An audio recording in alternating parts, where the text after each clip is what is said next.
Meanwhile, four National Working Committee members of the People's Democratic Party PDP are threatening to resign from their positions, or they are threatening to quit if the leadership crisis in the party is not resolved. Well, this comes after 7 deputy national officers of the party resigned their positions, citing poor leadership by the Uche Secondos-led executive. However, PDP spokesperson Kola Ologbodinyo says the party has activated an internal conflict resolution mechanism to reconcile aggrieved members, and the PDP governors are to meet on Monday over the issue. Well, let's bring in Senator Seriake Dickson, former Bayelsa State Governor, who once served as chairman of the PDP Governors Forum and chairman of the PDP Reconciliation Committee. Glad to have you join us on Newsnight and Arise. Senator, welcome. Thank you very much for having me. Good. Thank you for the good job you guys are doing. Thank you too. All right, let's start this way. Your party, the PDP, is wading through what I will call stormy waters. Will they be able to swim out of it, or will they sink? Well, you know, first of all, you've got to understand that these are, I don't want to say this is the norm, but this is not totally unexpected in a large political party that suddenly found itself in opposition and is coming to grips with its new identity, rediscovering itself and repositioning. You know, one of the reasons we say 24 hours is a long time in politics is because most times you see a lot of razzmatazz, a lot of drama, a lot of motion, a lot of noise with very little movement. And I assure you, these are some of the challenges that you deal with in an emerging polity, you know, where you have young parties that are just trying to rediscover themselves. You can imagine the APC, even with control of the federal government, with majority in the National Assembly, with control of more state governments and more local government councils. You can see the challenges. The management of their party and how the former chairman, Oshomole, was eased out, and then they brought in this caretaker stuff, which somehow is of doubtful legality. That's of the ruling party. Let's talk about your party. And since you've touched on the caretaker committee, you released a statement today where you're actually kicking against setting up of a caretaker committee. You signed that committee. But let's talk to us. Paint us a picture as to how bad the situation is in your party. Now, like I said, these are a lot of motion, sometimes a lot of noise, but very little at the end of the day. And in a jiffy, it will go the same way it has come. I hear you make reference to the statement by the publicity secretary of the party saying that the party's internal dispute resolution mechanisms have been ignited. And I chaired the PDP Governors Forum. I chaired the National Reconciliation Committee of the party for almost 7 years. 7 years, the longest serving, appointed by 4 different national chairmen. So I know a thing or two about the internal dynamics of the party and what it takes to cobble together, manage a party that is in opposition suddenly. And you know what I was saying is, the PDP suddenly found itself in opposition. It's just the same way, if you can imagine a scenario without President Buhari and Jagaban, Tinubu, without these two personalities in the APC, you can imagine the scenarios that the APC will have to grapple with. Because these are phenomenal politicians. A president, a political phenomenon, probably unseen before in the country, who has in his pocket 11 million votes. Sorry, distinguished, you should go back to the ruling party. Because right now we're here to talk about your party. It's interesting that you're talking about, you know how they say, fire is burning in your house. You're pointing finger at somebody else. I'm drawing an analogy. I'm coming, the senator. Well, the chairman of the NEC is raising an alarm. He's saying that there is a plan to hijack the structure of the party. He can't just be playing to the gallery. Well, first of all, I am not here as spokesman of the chairman or of the working committee. No, I'm here to share my insights about what I know about the internal dynamics. And I've said that these are developments that sometimes, if you look at it from the outside, it's as if the entire house is collapsing. But in the inside, people may just be taking tea. Is this development ideal? No. Is it worrisome? No.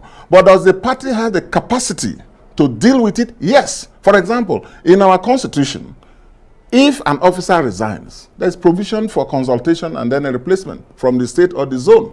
And you're going to see that happen. But are you so it's not don't much you of consider this resignation one resignation too many? Because aside from the officers that resigned yesterday, there are threats that came in today that some more officers might resign. Let's not forget that we've seen defections from your party, especially from governors. Well, let me see. You had seen a lot of governors move into PDP in droves before. You saw before the last general election, the Senate president and several senators moved back to the party. You saw the speaker, Dogara, at the time, move back into the party. And you see, first of all, let's make it clear. These defections are not ideal. I don't support it. I don't encourage it. It's not good for our democracy, the integrity of our parties. We need strong political parties. We need the APC to be strong as a party in government. We need also the PDP to be strong. But in our current political climate and the political culture, you see these movements. And I'm going to tell you this. There are so many more movements you will see either way.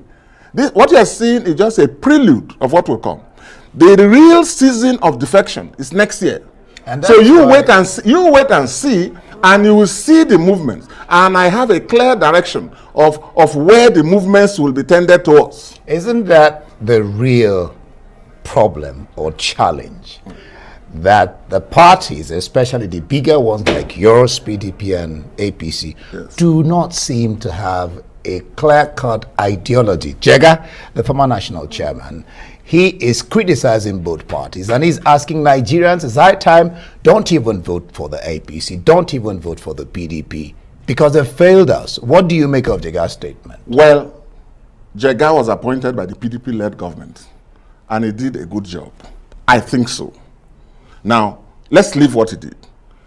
The PDP ruled this country for 8 years, for 16 years. Now the APC is in charge. I agree that the political culture is immature.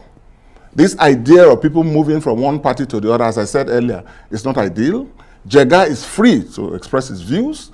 Other Nigerians, in this business, in our democracy, it's a marketplace of ideas. And if Nigerians come together, enough Nigerians come together to support good candidates. We want good candidates to emerge, for God's sake, for the sake of our country. Whether we agree or we disagree, we should do so in the national interests.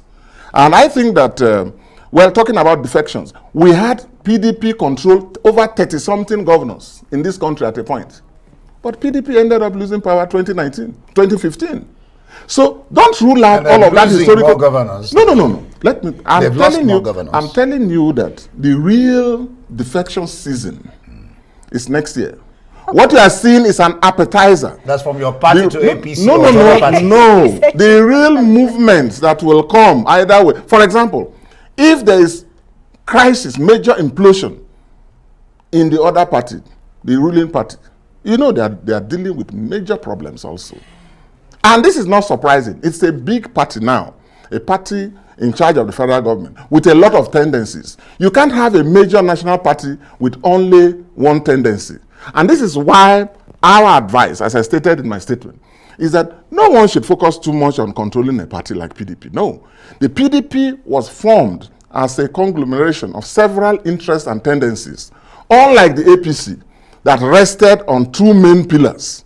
Yeah, that's your own. Unlike APC, that rested on so many. I want us to come back to the crisis in the PDP, but I don't want to focus so much on it. I want to look at the fact that you were in charge of the Reconciliation Committee for a long time. Yeah. Yes, you've actually handed over to Seriake, but with this crisis still ongoing, what would you say is responsible, and why can't we find a solution from within the party? I'm telling you, the solutions are there. Leaders are working. The Reconciliation Committee led by Seriake is going around. I think today they were in Ibadan or yesterday.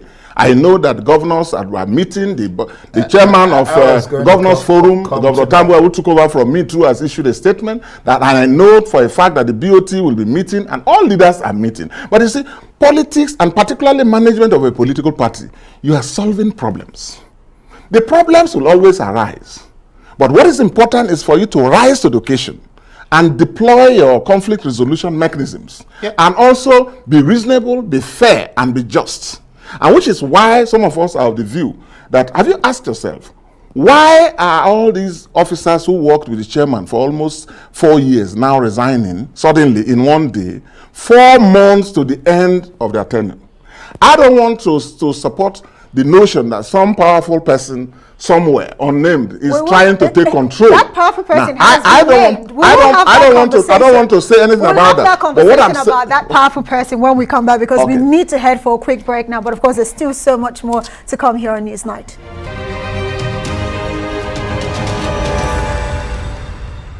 All right, we still have Senator Seriake Dickson, former Bayelsa State Governor, who once served as chairman of the PDP Governors Forum and chairman of the PDP Reconciliation Committee, is still here with us. Now, you've raised quite some issues. I hope we'll have all the time to tackle it. Number one, you talked about, the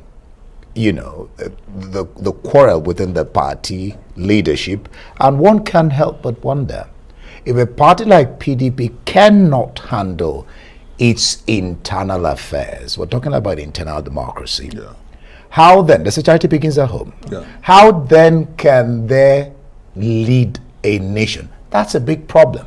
And then you also talked about movement. You told us there will soon be movement and all that and all that. And that seems to be one major problem we have in our democracy. You're a senator, you're a lawmaker. What are you people doing in the NAS to stop this trend? Because it's killing our democracy. Well, first of all, let me take the last issue about movements and the legality or constitutionality of it and what we are doing. Clearly, the constitutional provision is there. It says that unless there is a division in the national leadership of the party, no member of the legislature, that is State House of Assembly, councillors, and then members of the National Assembly, you cannot move without losing your seat. But, as beautiful as these constitutional provisions are, the practice and the reality is something different. And that's where the judiciary comes in. We have a hard-working judiciary that some of us respect and we should all support at all times. So we give ourselves some time. You're going to get more definitive pronouncements of the law. It's not what is happening has to do with political culture. It's not about constitutionality. It's not about adequacy or otherwise of the Constitution or the laws. The Constitution is very clear. So it's now a matter of enforcement and then precedent also. Precedent also, because since 1999, as I said, when the PDP was in control, you had a lot of the governors, APP governors, and then ANPP governors. A lot of them moving into the PDP. Now, some are still in the PDP. Others have gone back to now be part of the APC. So it's a political culture we must deal with. Do I support it? No. Okay. Is it the right thing? No. Is it ideal for our democracy? No. But I believe it's one of those things. You've actually drawn the line that you don't support cross-capital as much as we're saying. You know what? Let's go back to the conversation we're having earlier. The first question. The first one is about quarrels. Please, for God, let's understand this. And not just quarrels, and being able to transit to leading a nation. If you can't handle... Democracy is about disagreements, if you like. We are trading ideas in the marketplace. Sometimes the voices can get high. Sometimes tempers can flare. Now, you must have what we call democratic temperance and democratic attitude. Whether you agree or disagree, we should do so in the national interest and in the interest of the institution that we represent. Political parties are important national institutions. That's why even as I'm in the PDP, I want to see a strong APC. It helps in democracy. Yes, I want to see a strong APC. But I will work hard, plan better than them, pray harder than them, and then convince people to defeat them. Because at the end of the day, it's about the people. Yes, it's about the people and the country. It's about the people and the country. So in the PDP, what I know, and I managed this reconciliation process for quite some time, at the time that a number of these people were still APC, went around when we lost suddenly, went around this country, spoke to people. There was no state I didn't go to. No stakeholder I and my team didn't interface with. So we know a thing or two about the party. And what I'm saying is that most of this is blown out of proportion. It's normal for two people to disagree. It's normal for the national chairman and other members of his committee, or anybody in the state to have a disagreement with him. The only thing we can request is that the disagreement should be about the overall benefit, not about an individual, my way or the highway attitude. It's a good place. It's a good place. I like the fact that you've gone an individual now, because, with all of this crisis happening, there's a lot of fingers being pointed in the direction of the governor of Rivers State, Nyesom Wike. I want to get your opinion on this. And also, let's marry it with the role of the governors and the power that they wield in a political party. I will talk about the role of governors because I was governor for 8 years. Absolutely. I will refrain from making specific comments about my brother and former colleague, the governor of Rivers State. He's doing a great job in his state. And it's a great party man. It's a great, no. Listen, wait. No, we can disagree. To allow you to run away from that. Let me just add to what she asked. How does the governor of a state come before the public and label his chairman a liar? No, let me put it. I've said I don't want to comment specifically on any person. But what I will say is that leaders of the party have a duty to support party leadership. We have an internal mechanism of pointing out and correcting and solving problems. So yes, people are right in being concerned, in being alarmed when some of these things, get to the public space. But I want to assure you that the internal systems are there, and they are working, and they will do more work. In no distant time, you will see a more united. All right, let me ask After all, it's just 4 months to convention. Let me ask you. Just 4 months to convention. And that's why the chairman is shouting. Yeah. Why want to take over the party structure 4 months to the convention? Which is unconstitutional. All right. Okay, let me ask you this. There is an accusation of lack of financial transparency by the executive officers, 7 of them, of the neck. What's your take on that? Well, as I said earlier, my dear friends, we've been in this for quite some time, and we know a thing or two about how parties are run. The running of a party is not a one-man affair. The running of a political party. It should not be. I mean, it is not, even in practice. The chairman does not sign checks alone. You've got to have the chairman's signature, you've got to have the secretary, you've got to have the treasurer, and you've got to have the working committee meet to approve budgets, propose budgets to the NEC, and the NEC approves. Okay, are you saying that the chairman was signing checks alone? No. What I'm saying is that take some of these, I don't know whether it is allegation or some of these things that are coming out, against the chairman and working with some pinch of salt. As I said earlier, these are all things coming up 4 months to the end of the tenure. I mean, if things were that really bad, why did they stay till end of? I mean, the tenure has actually ended. We really don't have. What is left is for them to activate the convention processes. And what we are saying is, we don't have a caretaker provision. The APC already has problems with the caretaker. APC or PDP? So I'm coming. What I mean is that the caretaker route is a dangerous route. And we in opposition cannot afford that. That's the point I'm making. Okay. That's the point. So we understand that. So as we get ready to wrap up this conversation right now, you were the chairman in charge of the Reconciliation Committee for a long time and a former Governors Forum's chairman. Really, looking at the crisis in the APC, what is the way out of this logjam? Not just for your party, looking at democracy in Nigeria in general. Good. And that is the attitude we should all have. As I said earlier, I told a friend of mine who is a senior chieftain of the APC. And by the way, the few good people in the APC, leaders in the APC are my friends. That's on a light note. I told him, I said, look, I think that you guys are walking yourselves into a landmine. Recalibrate. And I think they too, a number of them will, but I am not here to speak for them. No, because I wish them, let's be clear, I wish them well. Are we expecting a defection from you? This one you keep speaking about the APC? No, I wish them well. My friends, they are my brothers and sisters, and our fellow Nigerians. We can be. So you're not ruling that out? No. We can We can be in different parties serving the national interests. And that is very important. Whether we agree or disagree, it should be about the national interests. And anyway, like politicians will say, no enemy is permanent. What you have are political interests.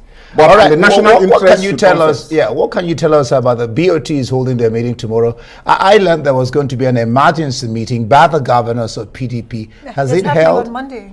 Well, you see, you asked about the role of governors, you know, so that I can answer this. Yeah, you see, governors are very key pillars for the growth and strength of the party. PDP governors are doing well. When a governor does well, the party gets popular in the state, and so much the better for the country and also for the party. Now, in terms of party administration, because I was governor for 8 years and chaired the governors forum, I believe that governors have a great role. You've got to support them, you've got to assist them. When you disagree with their judgments and their opinions, I don't believe that you ram it through their throat. You engage, and then you advise and subtly guide. Governors will remain a very important part of any party. They are the prizes, the golden prizes that political parties contest for in the state. That's why we feel sad when governors go. My friends who moved recently, we feel sad. We remain friends, whether you're talking of a Ebonyi governor or Ayade, or Matawale, my colleague in the House of Reps in those days, and so on. Ebonyi governor, great guy. So these are all friends, but I disagree with this movement. Distinguish the way you keep referring to them as friends. Parties are very important tools of national development. Maybe we should expect some sort of news. They were governors before they were together. He did say that we should expect some more defections coming. Maybe you are giving us hints. No, what I mean is that by the political culture of this country, which you are familiar with, if you are following things from 1999 till now, a year to election is really when the main decampings take place. Distinguished so Senator, to what is happening now. Yeah, go on. Distinguished Senator Seriake Dickson would have to say thank you so much for joining us tonight. Thank you very much for having me. Thank you for the wonderful work you guys are doing.